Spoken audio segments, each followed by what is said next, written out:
ঘড়িতে প্রায় 2:25। তো তাড়াতাড়ি করে আমি ঘুম থেকে উঠে পড়ি এবং ঘুম থেকে উঠেই আগে আমি জল খেয়ে নিই, গরম জল খেয়ে তাড়াতাড়ি করে আমি ব্রাশ করে নিচ্ছিলাম এবং তাড়াতাড়ি করে ব্রাশ করে আজকে রেডি হয়ে পড়ি, কারণ আজকে যাওয়ার ছিল পুরীতে।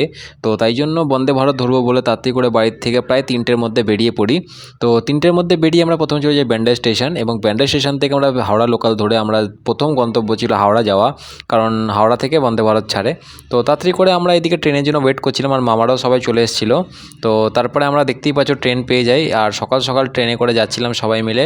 তো বেশ সবাই একসাথে যাচ্ছিলাম বলে খুব বেশ ভালোই আনন্দ হচ্ছিল। তারপরে আমরা পৌঁছে যাই হাওড়া স্টেশনে এবং হাওড়া স্টেশনে দেখতেই পাচ্ছ ভোরবেলা 5টার সময় কত ভিড়, আর সেখান দিয়ে আমরা হেঁটে চলে যাই এবং গিয়ে আমরা দাঁড়িয়েছিলাম যেহেতু আমাদের ট্রেনের তখনও প্ল্যাটফর্ম অ্যানাউন্স হয়নি। তারপরে আমরা এখানে সবাই মিলে মিট করে নিই এবং 21 নম্বর প্ল্যাটফর্মে আমরা দাঁড়িয়ে পড়ি, আর সঙ্গে সঙ্গে এই দেখো এই ট্রেনটি চলে আসে, এটা হচ্ছে আমাদের বন্দে ভারত আজকের। তারপরে আমি আমার সিট নিয়ে নিই, আর আজকে আমি সিট নিয়েছিলাম একদম উইন্ডো সিটেই পেয়েছিলাম। তো একদিক দিয়ে ভালো হয়েছিল উইন্ডো সিটটা পেয়েছিলাম বলে, আর বাকি সবাই তখনও ওখানে লাগেজ ফাগেজ ঠিক করছিল আর সবাই বসে পড়েছিল।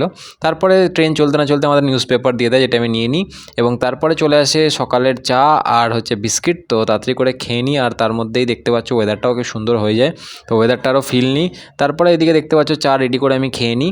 তার কিছুক্ষণের পরেই চলে আসে আমাদের সকালের ব্রেকফাস্ট, যেটা হচ্ছে বন্দে ভারতে ছিল। তো ব্রেকফাস্টে এই আইটেমগুলো ছিল, কেমন লাগলো তুমি সবাই জানাও। তারপরে আমি চলে যাই একটু বাইরের দিকে, বাইরে গিয়ে একটু দাঁড়াই এবং ঘুরি, ট্রেনটাকে একটু এক্সপ্লোর করি যে কী রয়েছে ট্রেনের মধ্যে, আর ততক্ষণে দেখি যে ওয়েদারটাও খুব সুন্দর। তারপরে আমাদের ট্রেন চলে আসে বালেশ্বরে, আর আমরা এখানে তখনও ওয়েট করছিলাম, আর তখন অবধি টাইম ঠিকঠাকই ছিল। তারপরে দেখতেই পাচ্ছ বাইরের দিকের এত সুন্দর ভিউগুলো সব আমরা এনজয় করতে করতে যাচ্ছিলাম। দেখো যতবার আমি পুরী গেছি মেনলি রাত্রিবেলায় গেছি, তো কোনোদিনও সকালে যাইনি বলে এই ভিউগুলো আমি কোনোদিনও দেখিনি, বাট আজকে গেলাম, এক্সপিরিয়েন্সটা দারুণ হলো আর খুব ভালো লাগছিলো ভিউ। তো এই করতে করতেই বিভিন্ন রকম ভিউ দেখতে দেখতে আমরা ফাইনালি চলে আসি পুরী স্টেশনে, এবং পুরী স্টেশনে প্রায় আধা ঘন্টা ট্রেন লেট ছিল, একটায় নামানোর কথা আমরা 1:30টায় নেমেছি, এবং তারপরে ট্রেন থেকে নেমে এবার যাওয়ার পাল্লা ছিল হোটেলে। তো তাড়াতাড়ি করে আমরা চলে যাই হোটেলে, এবং আমাদের এই রুমটা ছিল যেটার মধ্যে আমরা থাকছিলাম। তো এই রুমটা বেশ ডিসেন্ট রুম ছিল। তারপরে বিকেল হতে না হতেই দেখতেই পাচ্ছ সমুদ্রের ধারে কি ঢেউ হচ্ছিল।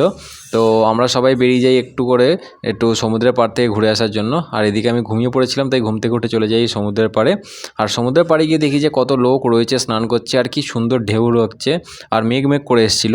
তারপরে সন্ধে হতে না হতেই একটা বিউটিফুল সানসেট দেখতে আমি চলে যাই ছাদে, যেহেতু আমাদের 4th ফ্লোরে ছিল, তো আমাদের 4th ফ্লোর থেকে তারপরে আমি সুন্দর করে সানসেট দেখি। এবং তোমরা মিনি ব্লগের জন্য চ্যানেলকে সাবস্ক্রাইব করো। দেখা হচ্ছে নতুন মিনি ব্লগে, টাটা।